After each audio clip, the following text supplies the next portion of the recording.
Sexism in Russia is a peculiar paradox. Women form the majority and wield significant influence. They run schools, courts, even local governments. Yet, they are often seen as lesser humans, praised for beauty and dismissed for intellect. Who maintains this strange balance? Men who enjoy dominance, certainly, but women also contribute because sexism offers not just penalties, but surprising privileges. I'm Elvira Barry, an author born in the USSR. Today, I'll show you exactly how sexism shapes Russian women's lives, both its hidden benefits and undeniable burdens.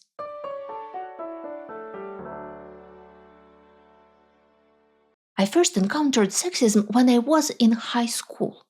At the time, our city, Nizhny Novgorod, was not exactly a hot spot for foreign visitors. But suddenly, all kinds of American missionaries started showing up. Religious ones, political ones, you name it. They saw us as poor, lost souls desperate for a taste of democracy and true religion. But we weren't really interested in their messages. We were just excited to see real foreigners in the flesh and maybe practice our clumsy English. Raising your hand after their lecture to ask a clever sounding question wasn't about impressing the Americans. It was about impressing your girlfriends, the real audience we performed for. I vividly remember attending a talk by an American woman, a professor of some sort. She was tall, strong, and had a bit of a masculine look. In her hands, she held a stack of glossy shopping bags covered with images of sexy women. These bags were wildly popular in the 1990s, imported from Turkey or Poland, and we proudly carried them to school as proof of our teenage coolness. This professor started explaining that carrying such bags was sexist and that we shouldn't tolerate it. Afterward, my girlfriends and I discussed it and quickly reached a unanimous conclusion. The women on the bags were beautiful, and the professor clearly wasn't. So obviously she was just jealous. None of us had any plans to fight for our rights. Our reality was this. We were smart, fast-maturing girls growing up in the ruins of the USSR, absolutely certain our lives would be completely different and much better than our parents. We believed we'd conquer the world because we were the smartest and the prettiest. As for the boys our age, they were scrawny, awkward little chicks who had not even grown into themselves yet. The idea that they could be superior did not even register. Sexism, gender oppression, what were they even talking about? Then came the time to apply to university, and that's when things got interesting. It turned out some of the most prestigious departments simply didn't accept female applicants. These were the programs training future diplomats and interpreters, people who might someday see the world. Military, police, and intelligence programs also closed to women. Other programs weren't officially closed, but the gender imbalance was obvious. Math and engineering were mostly guys. Teaching, literature, and history were overwhelmingly female. Sure, plenty of girls excelled in math competitions at school, but the idea of a female mathematician or physicist still felt unfeminine, almost ridiculous. You'd picture a dry, slightly eccentric woman with the charm of a wooden stool. I had no plans to enroll in one of those girly programs. Thankfully, I was terrible at math, so my femininity was safe. Instead, I decided to become a lawyer. Plus, the law department was full of cute boys. After university, I quickly landed a prestigious job as an administrative assistant at a newly established foreign firm. My duties included photocopying, printing, answering phones, and of course bringing coffee to the bosses. They clearly loved when a sweet nymph in a short skirt appeared in the doorway at their beck and call. That was me back then. After a year, I figured my brilliance had had enough time to shine through. I had a law degree after all. Surely they'd start taking me seriously. Nope. Nobody promoted me. Fine, I thought.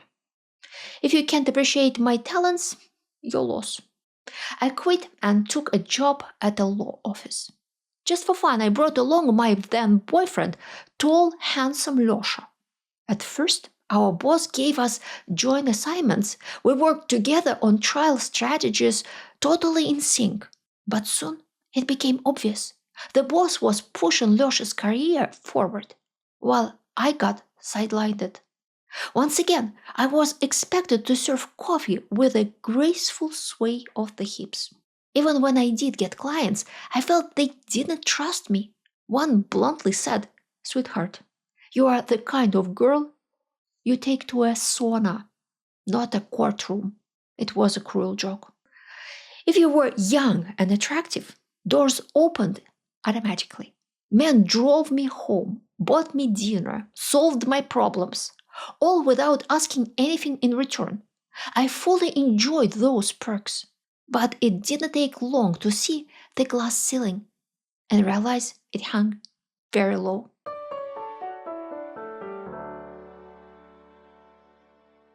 Girls from my generation were raised with one core lesson: don't miss your chance while you are young.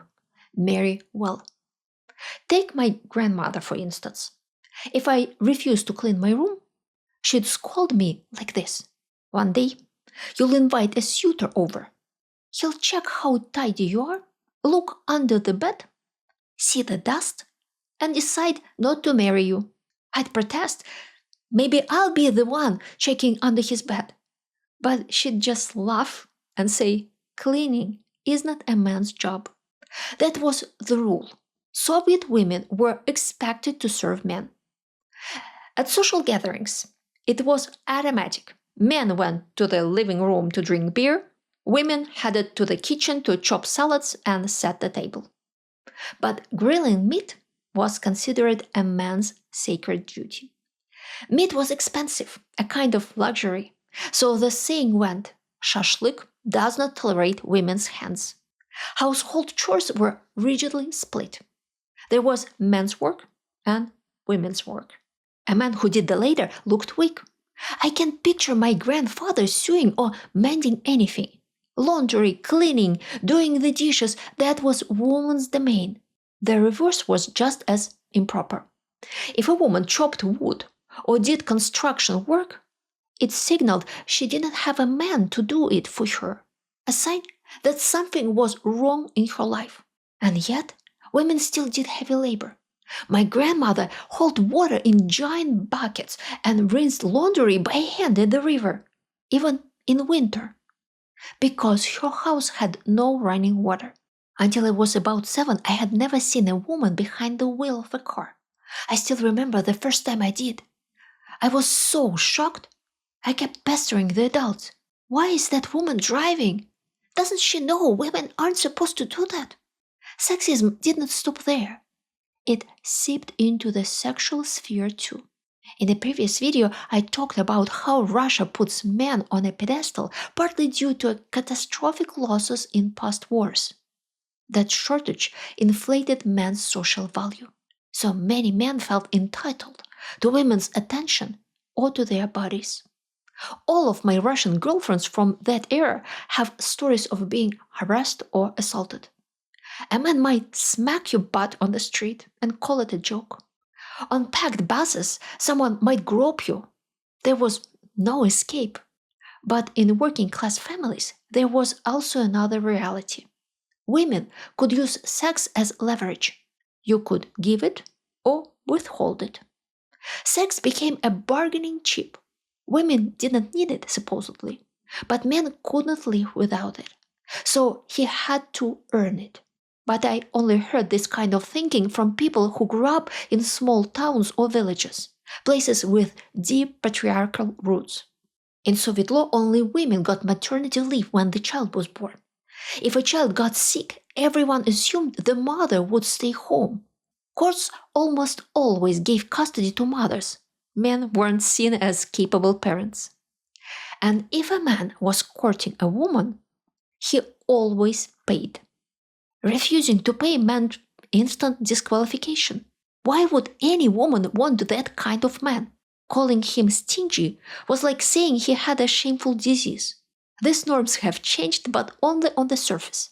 Today, much still depends on the woman and the context. But in most situations, women still expect men to spend money on them.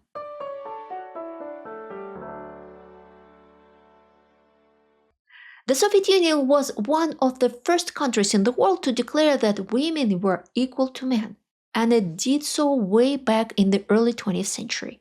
But as with many things in Soviet life, what was written on paper had little to do with reality. What actually happened was that women were granted the right to do hard labor, work they'd have done anyway. After several devastating wars, there simply weren't enough men left. Real equality? Not even close. Low paid, low prestige jobs, cleaners, cloakroom attendants, janitors, were overwhelmingly filled by women, both in the USSR and well into the post Soviet years. Still, the authorities had to pretend they care about the women's question. Russia never had a committee for men's affairs, but it had plenty for women. There was and still is a national holiday for women, March 8th, International Women's Day. Men had no equivalent, but February 23rd, Soviet Army and Navy Day, quietly filled that role. There were whole organizations and magazines just for Soviet women. Работница, the working woman. Крестьянка, the peasant woman. There were no men's magazines because everything serious already belonged to men by default. Science, engineering, politics, international affairs, hunting, fishing, those were male domains. Seeing a woman read about soccer or hockey would have been almost comical. The state needed female role models, symbols of equality and progress. In the 1920s, these were women in creative fields, artists, musicians, political activists. Under Stalin, a new kind of female hero emerged. To glorify sacrifice and labor, the media spotlighted working class women, tractor drivers, milkmaids, metal workers. They were praised in newspapers, awarded medals, and called paragons of socialist virtue. A few even made it to Moscow and rose through party ranks. But let's be honest. No one actually dreamed of becoming a cow milker or a coal miner just to end up in a newspaper. Real prestige still meant being an actress, a ballerina, or an athlete. And if you had to be a national symbol, better to be Marina Raskova, the pilot, or Valentina Tereshkova, the cosmonaut. There was another respected role for women, the connector. In the USSR, important things didn't happen through systems. They happened through people. If you needed surgery and your town lacked skilled doctors, you had to get into a Moscow hospital. How? Through someone who knew someone. Often that middleman was a woman. Contrary to popular belief, not everything was solved with bribes. Many things ran on favors. That was the informal economy. You help me now, I help you later. But to join that world, you needed something to offer. Connections, access, influence. If you had nothing, you were useless in that favor-based system.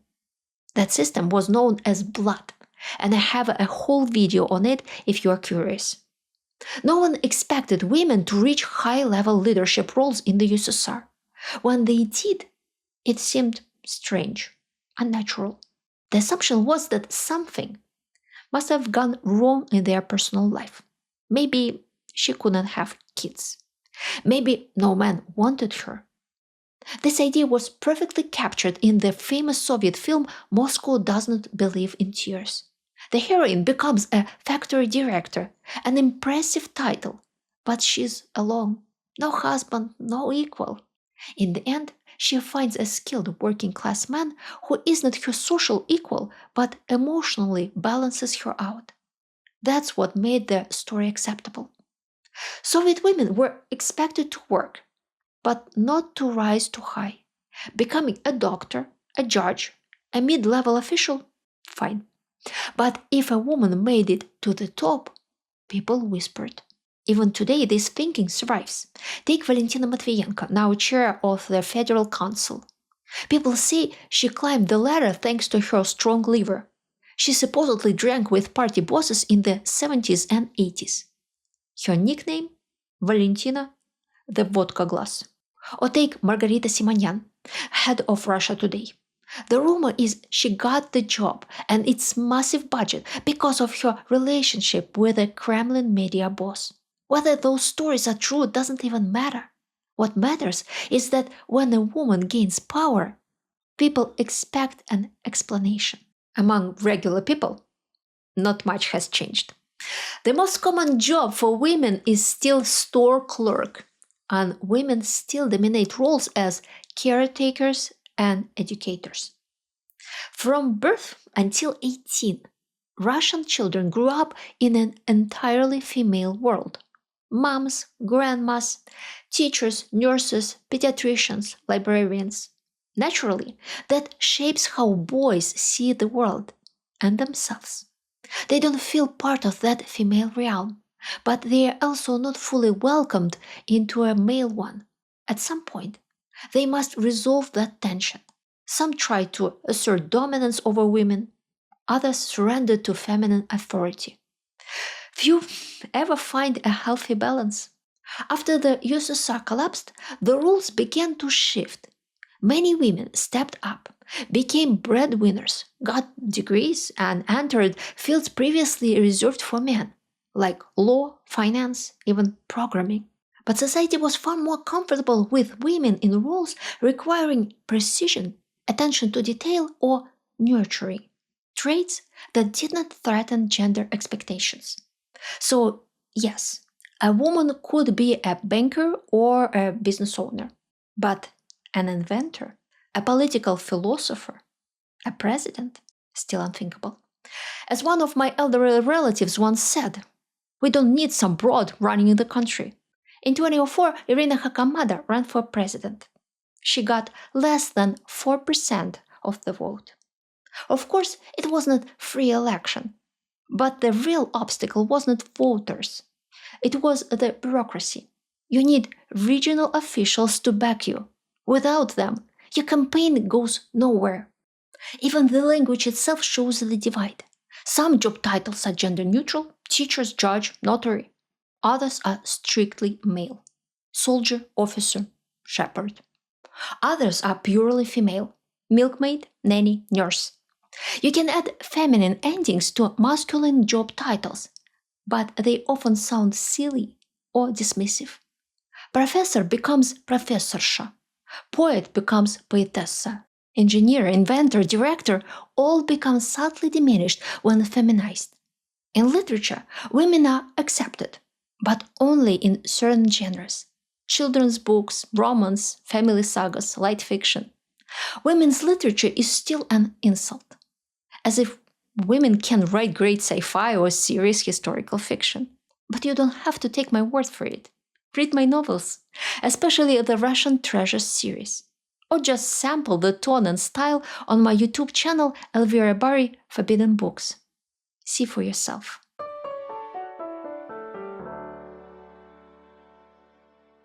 Nothing I've described so far leads to real happiness for anyone. Women don't feel fully seen or valued. And men? They are stuck in an endless loop of trying to prove they are masculine enough. At the root of all this is something deeper. Our world has changed dramatically, but our behavioral scripts have not. We're still running on old code. Take success, for example. Most people's idea of success today is not based on reality. It's based on curated snapshots from social media, from polished influencers, glossy TV dramas, and endless streams of lifestyle content. Everyone has a smartphone. Everyone scrolls. And even though Instagram is officially banned in Russia, everyone uses it anyway. Imagine living in Puchish, a crumbling little town in Ivanovo region. The roads are broken. The men are half drunk. Your prospects are bleak. Then you open Instagram, and suddenly it's Paris, Dubai, Moscow nightclubs. You are not just poor anymore. You are invisible. You start to ask, what did I do wrong? Why do they get to live like that and I don't? For some women, the dream becomes simple. Send your husband to fight in Ukraine. Hope he brings home something, money, status, or just a new future, anything. This tension leads to mass frustration. And where there's frustration, there's always a market. Look at Russia's booming self-help industry.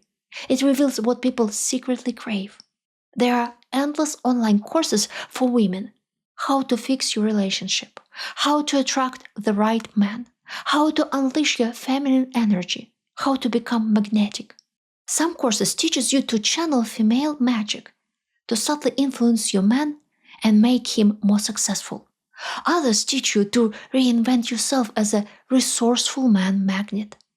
There's even a word for it, mankaya. It describes a woman so irresistible, men notice her the second she enters a room. That's the fantasy. That's what many Russian women want to become. And why wouldn't they? Many women would love not to work at all. They want to focus on family, art, or personal projects. But that requires a certain kind of man. One who can provide, stay loyal, and not run off with the first 20-year-old who smiles at him. Others do want careers. They want to build something of their own. But they keep hitting invisible ceiling because at the highest level, Russian power remains a man-only club. Real decisions still happen behind closed doors, in private restaurants, in exclusive gyms, or in saunas. The message is clear. This space is not for you. Even successful women often get treated as accessories, trophies, not partners. That's why you still see so many Russian oligarchs with stunning wives, or at least glamorous mistresses. A beautiful woman is still considered a man's status symbol. But if she dares to stop acting like one, if she refuses to play along, it's seen as disrespect, an insult to male pride. She's not viewed as someone with her own ideas or dreams. She's viewed as someone who dared to diminish a man's importance. That's why we keep seeing brutal scandals online, where powerful men retaliate against women who left or rejected them. It's not about love, not even about jealousy. It's about humiliation. Because deep down they believe no woman should have the power to define a man's worth. And if she tries, she must be punished. Men's self-help courses, by the way, are a different story. Learn to invest, learn to code, build muscles, get shredded, get rich fast. They focus on image repair, how to become respectable, how to win back power. In this game, women are either a reward or a tool to get there. Meanwhile, relationships are in full-blown crisis. Roughly 70% of marriages in Russia end in divorce. Even among couples who stay together, happiness is rare.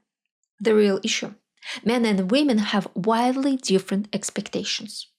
For women, it's which resourceful, desirable man will fall in love with me, give me his resources, and make me his number one priority. For men, it's which attractive woman will run my household, support me in everything, admire me, and never challenge my authority. In both cases, people want to feel so uniquely valuable that someone else will sacrifice everything just to keep them. But that's not love. That's a childhood wound. The only people we sacrifice everything for unconditionally are our children. And that's the heartbreaking truth. Millions of people in Russia are still trying to fill the hole left by the love they never received. They are emotionally orphaned, still looking for someone to adopt them, someone to say, "You matter." You are safe now. And after everything Russia has lived through in the past 100 years, is it really any wonder?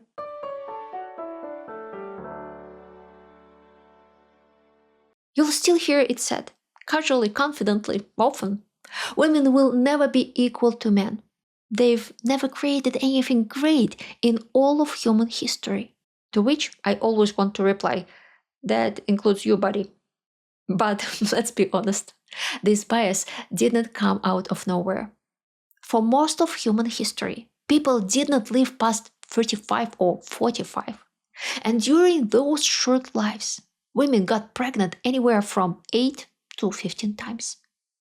Many of those pregnancies ended in miscarriage, caused by overwork, malnutrition, or infection. And many babies did not survive. So, to keep the population from collapsing, women had to be pregnant almost constantly.